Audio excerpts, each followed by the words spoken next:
Assalamualaikum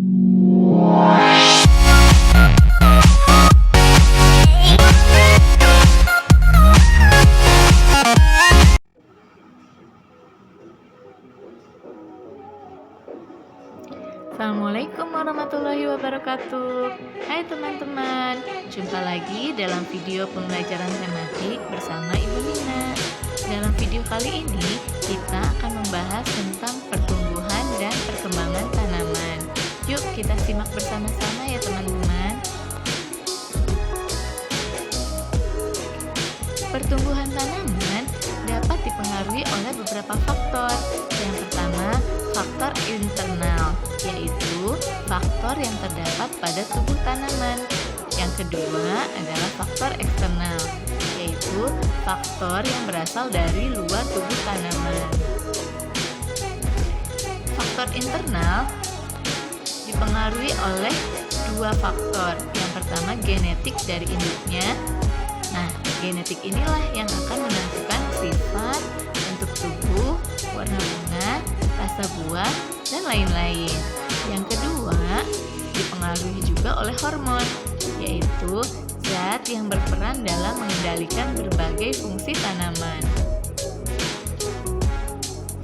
Kemudian faktor eksternal. Faktor eksternal ini dipengaruhi oleh nutrisi berupa pupuk, cahaya matahari dan suhu udara, air dan kelembapan, dan kesuburan tanah.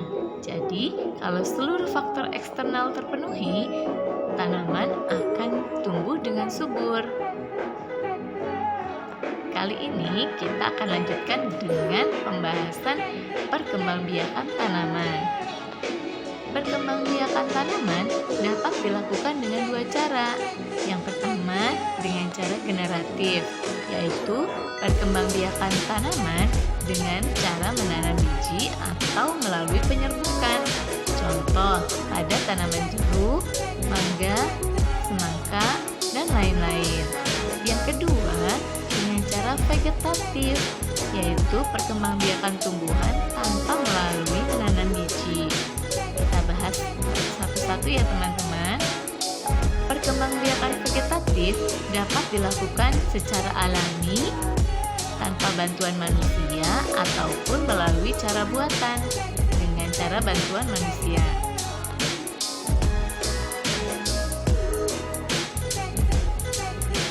Contoh vegetatif alami adalah yang pertama, tunas.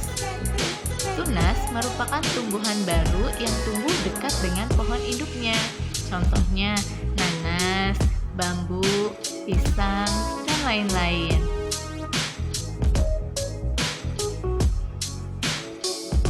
Yang kedua adalah tunas daun.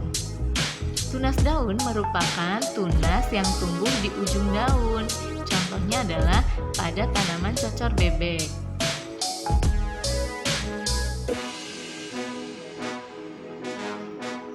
Yang ketiga adalah umbi. Umbi ini dibagi menjadi beberapa bagian. Yang pertama adalah umbi batang, yaitu batang yang tumbuh dan berkembang di dalam tanah. Contoh tanaman yang berkembang biak dengan cara umbi batang yaitu lobak dan kentang. Yang kedua adalah umbi lapis. Umbi lapis terbentuk dari tumpukan daun yang tersusun rapi dan rapat. Contoh, bawang merah dan bunga bakung. Yang ketiga adalah umbi akar, yaitu akar yang berkembang dan membesar karena berisi cadangan makanan. Contoh tanaman yang berkembang biak dengan cara umbi akar adalah singkong dan wortel.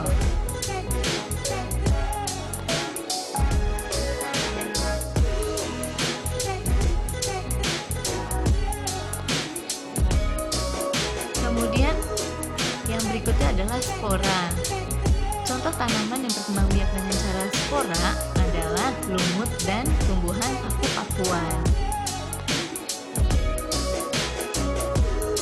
Terakhir adalah akar tinggal atau rizoma, yaitu batang yang seluruhnya berada dan tumbuh di atas permukaan tanah.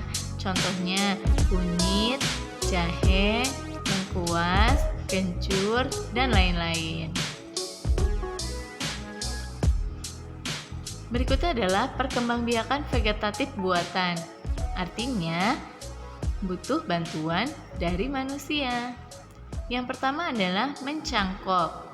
Mencangkok merupakan perkembangbiakan tumbuhan dengan cara mengupas kulit batang dan membungkusnya dengan tanaman agar tumbuh akar pada batang tersebut.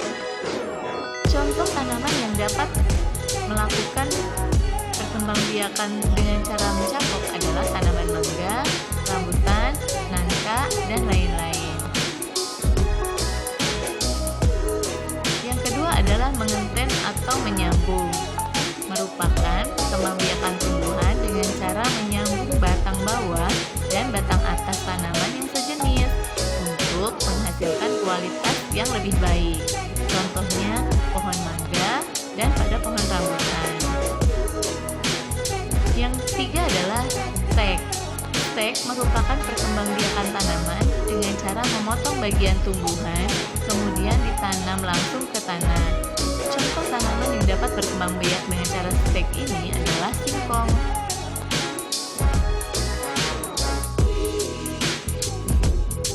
Berikutnya adalah okulasi atau menempel, yaitu perkembangbiakan tumbuhan dengan cara menempelkan tunas baru pada batang lain tumbuhan yang masih sejenis. Nah, cara ini dapat dilakukan pada tanaman mangga dan rambutan.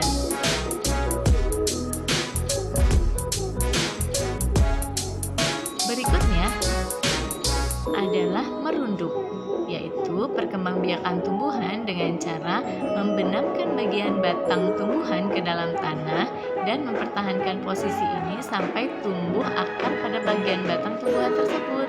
Contohnya pada tanaman stroberi.